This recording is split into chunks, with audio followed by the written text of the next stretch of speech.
What's up? Basically, Riftbound fanatics. We have something we're going to be doing a first RIFTDEX channel. You know me as University or Ride My Avatar, both of which are acceptable terms. I'm presenting you something really fun today. We're going to be opening none other than the Jinx starter deck.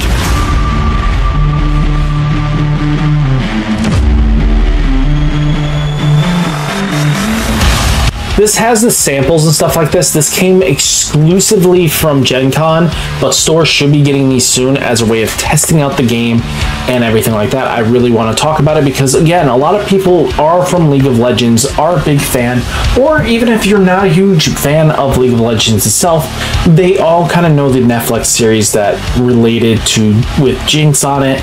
So I figured it'd be a good way of showcasing out Riftbound. So we're going to open this deck up and hopefully you guys can enjoy a nice video about it.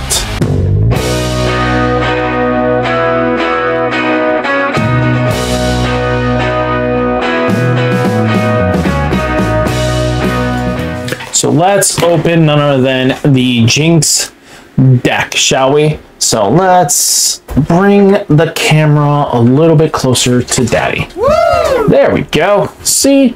We can do things very easily here. I like my new setup because it lets me get that finite curve of just a chef's kiss and being able to see things.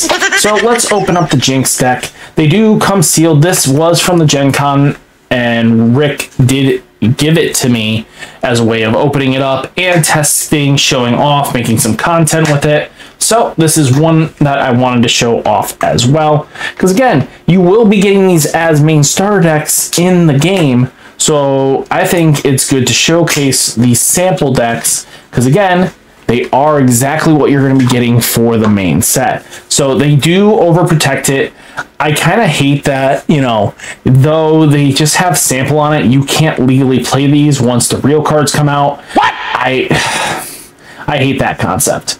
Just give people access to, even if they're samples, let them play the decks they want to play. Don't, if I've already collected the card, or even some players have spent almost $100 for these things a pop, and it's crazy out there.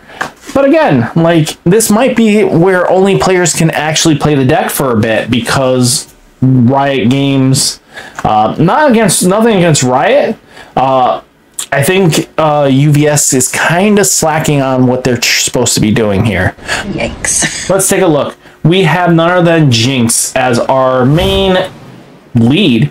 So this is your legend. Loose cannon is the ability. So at the start of your beginning phase, draw one if you have one or fewer cards in hand.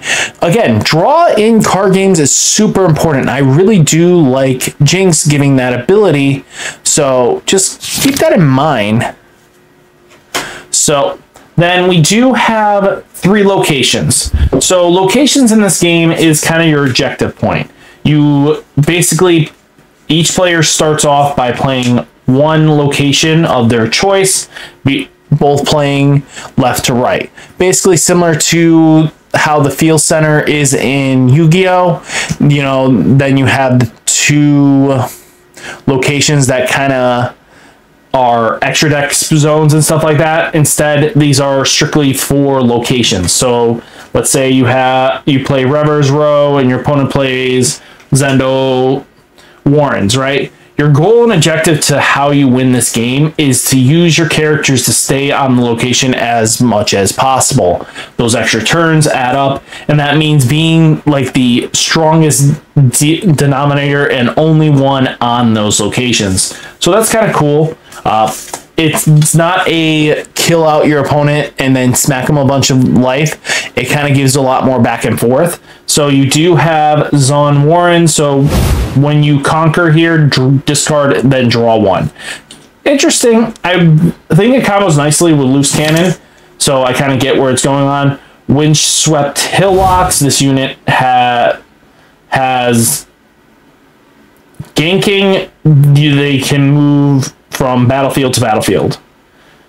Okay, so being able to swap between locations is pretty decent, so that's not a bad ability.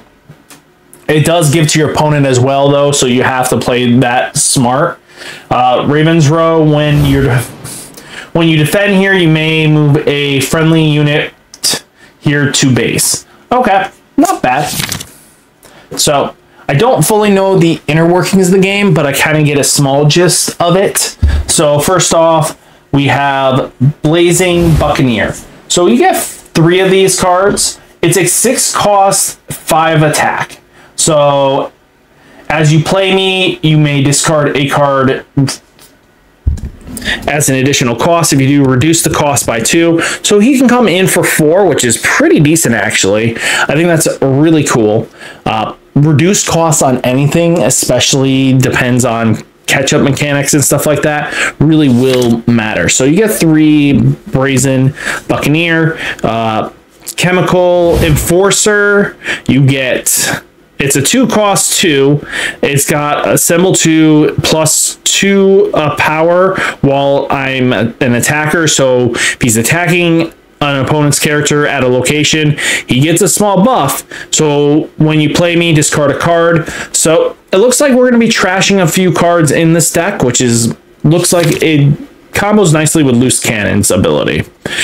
Flame Chompers.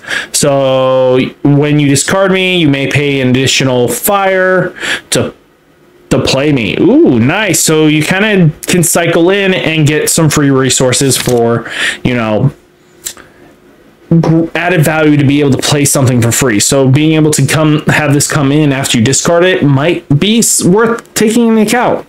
Accelerant, you may pay an additional colorless and a fire as an additional cost to have me enter ready. So all characters seem to come in rested, and that kind of gives you a way of, you know, setting up, not worrying about immediately having to attack. So again, Accelerant just to be able to do that. Noxus of Hopeful. This card has Legion. 1 cost, 2 less. Get the effect of your played another card. Get the effect if you played another card this turn. So you get to have the Legion. 1 cost, 2 less. Pretty decent, I think. I don't know if it's going to be all encumbrance. Scrapyard Champion. It's got Legion. You may play me, discard 2, then draw 2. Get this effect if you played another card this turn. Now we do have Jinx Demolished. So again, you're going to be able to have your main card, and then you'll have mini versions in the deck as well. Jinx Demolishes, blah. It's got Accelerate, which is basically paying an additional colors and a fire as an additional cost to come in ready. Assault 2, it gets +2 when I'm the attacker, and when you play me, discard 2 cards. So it's a 4/3 cost, not terrible, especially because you can come in with the accelerated cost, which again makes the opponents have to play questionably. VV Destructor, ganking, you can move from battlefield to battlefield, recycle one from your trash to give me +1 attack for the turn, which is not bad for a 2 cost. Again, looks like very aggressive so far, trying to be very proactive and everything like that. Then you have Seal of Rage, basically reactor, add 1 fire ability, can add a resource, cannot be reacted to. So being a ruin like in Magic, where you kind of gain that just added memory bonus, not terrible actually. So definitely worth probably investing into those. Gust is basically a reactant. Return a unit at the battlefield with 3 attack or less to its owner's hand. So being able to bounce a threat instead of having to, let's say your board got cleared or something like that, and you have to reset up, and they only have 1 character, that's a little weenie. You can just use that to remove it, set back up, and then kind of go in for the game afterwards. Then you have Rebuke. So it's an action as well. Return a unit at the battlefield to its owner's hand. So play this on your turn, or in showdowns. So showdowns is probably when you do combat at locations. Undercover Agent, it's got Death Whale. Discard 2, then draw 2, then I die, get this effect. Okay, so when it dies, it gets that. It's a 5/5. I think that's pretty decent. Traveling Merchant is at 3 here, so when I move, discard, draw a card. Then you do have Jinx Rebel. So you may discard 1 or more cards, ready me, and give me +1 attack for the turn. So kind of cool. Then you have Possession. It's an 8 cost. So Possession, choose an enemy at unit at a battlefield, take control of that, recall it, send it to your base. This isn't a move. So not terrible for Possession. Seal of Discord. I really actually probably going to say this. I don't think you're going to get this as much in your starter decks. Seal of Discord plus the Seal of Rage are both legend cards, and most likely you're not going to get those legend cards in a starter deck. Super Mega Death Rocket is the final card. So this one is deal 5 to a unit. When you conquer, you may discard 1 card to return this from your trash to your hand. Nice! Being able to have a remove spell come back is nasty. And then finally you get ruins that'll let you do things. So I know that you shuffle your ruin deck, so it'll be random what you kind of get, but when it comes down to play costs, stuff like that, these are strictly vanilla. You don't have to extend, but these ones that have these symbols attached to it, it's basically you pay 3, but one of them has to be a Fury Ruin. Same thing with this one. Pay 2, it has to be, one has to be a Fury Ruin. This one's 5 and 1 purple. What is it called? Chaos Ruin. So it's kind of cool there. I'll get more and more of more understanding of the game as time goes on, but right now pretty decent for a starter deck, well, a trial deck to kind of get you to know the game, right?